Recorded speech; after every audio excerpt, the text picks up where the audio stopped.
On nous le rabâche à longueur de journaux télévisés. Cela fait l'unanimité du gouvernement au MEDEF, en passant par l'UMP et le FN. La France et ses entreprises ont un problème de compétitivité parce que le travail coûterait trop cher. Trop cher la protection sociale, trop cher les salaires. Mais cela ne tient pas debout. Explication.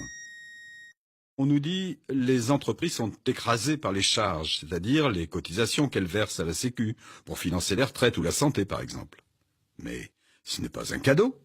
C'est une partie de notre salaire qu'elles nous doivent, ou plutôt, c'est la part de la richesse créée par les travailleurs qu'elles versent en leur nom. Ce n'est pas tombé du ciel, d'ailleurs. Cela a été le résultat d'âpres luttes sociales. Donc, on nous dit les entreprises sont écrasées par les charges sociales. 143 milliards d'euros en 2012. Mais on ne nous dit pas que dans le même temps, les charges financières supportées par ces mêmes entreprises sont de 309 milliards, plus du double. Il s'agit de la ponction opérée par les actionnaires, les dividendes, et des charges bancaires et financières. Attention, rien à voir avec les investissements.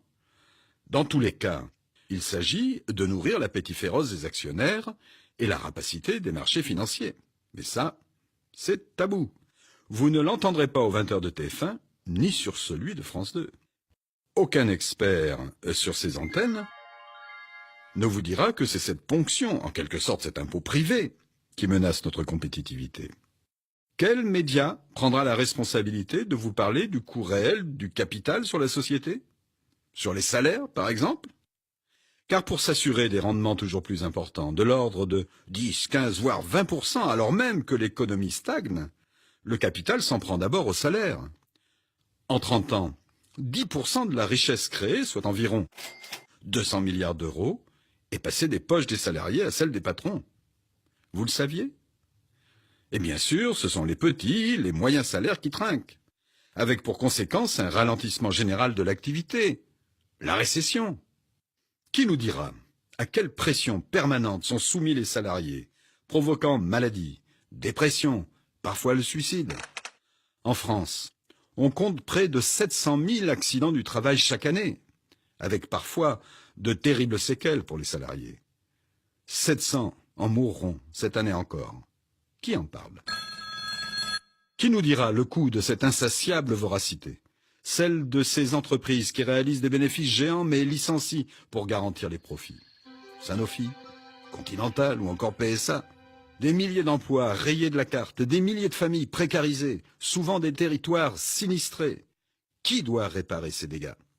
Qui dénoncera aussi cette avidité qui verra cette année encore 60 milliards s'évader vers les paradis fiscaux?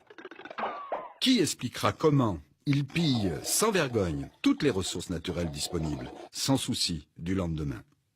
Comment ils fabriquent aux quatre coins du monde les pièces d'un produit qui sera assemblé dans un 5e, conditionné dans un 6e, consommé dans un 7e, produit qui finira sa vie comme déchet, enfoui Dieu sait où?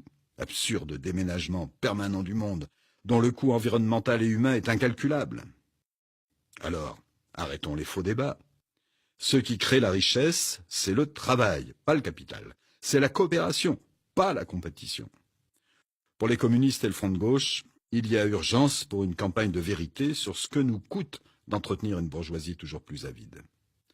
À quand un grand débat pluraliste, à la télévision, pour ouvrir les livres de comptes et dénoncer les mensonges? Ensemble, libérons la France des riches et de la finance, car notre seul dessein, c'est l'humain d'abord.